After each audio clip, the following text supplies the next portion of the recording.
నమస్తే సారు. ఇన్ని రోజుల నుంచి బోర్ ఖరాబ్ అయితే ఎప్పుడు ఖరాబ్ అయితే అప్పుడు కలరాజు సార్ చెప్పినప్పుడల్లా బోర్ రిపేరింగ్ చేపిస్తూనే ఉన్నాడు.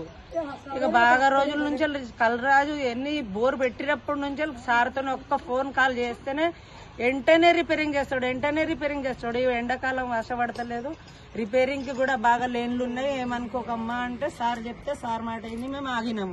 సరే సార్ అని సార్ ముచ్చట ఆగినాం. సార్ చెప్పిండ్రు నేను ఎట్లానే రిపేరింగ్ చేస్తా బిడ్డ, కొన్ని రోజులు ఆగు అంటే సరే ఆగినాం. కానీ ఇప్పుడు చెప్పిన ముచ్చటికి సార్ రండి నెల 2 నెలలు ఆపిండు. కానీ కరెక్ట్ సార్ ముచ్చట అయిని సార్ ప్రకారంగానే కలరాజు సార్ ఎప్పుడు ఫోన్ చేసినా అప్పుడు దయచేసి మాకు గరీబుళ్ళకంత సాయం చేసి బోర్ పెట్టించి మళ్ళా రిపేరింగ్ చేసిండు. రిపేరింగ్ చేసినా కూడా మాకు అందరికి వడకట్టుకి బుద్ధి రావాలా, రిపేరింగ్ కాకుండా సార్కి ఫోన్ చేయకుండా మేము అందరు కాపాడుకోవాలా. మా వాడకట్టోళ్ళు అందరు బుద్ధితోని జ్ఞానంతోని ఉంచుకోవాలా. 1 గంట 2 గంటలు 2 గంటలు బోర్ నడిపించుకోవాలా. తాపకి ఎవరు పడితే ఎవరు పెట్టుకోవద్దు.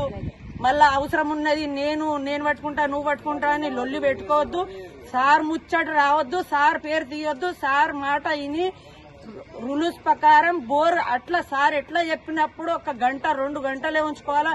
ఎవరు ఆగం చేయొద్దు ఈ వాడకట్లా. మళ్ళా రిపేరింగ్ కాకుండా చూసుకోవాలా.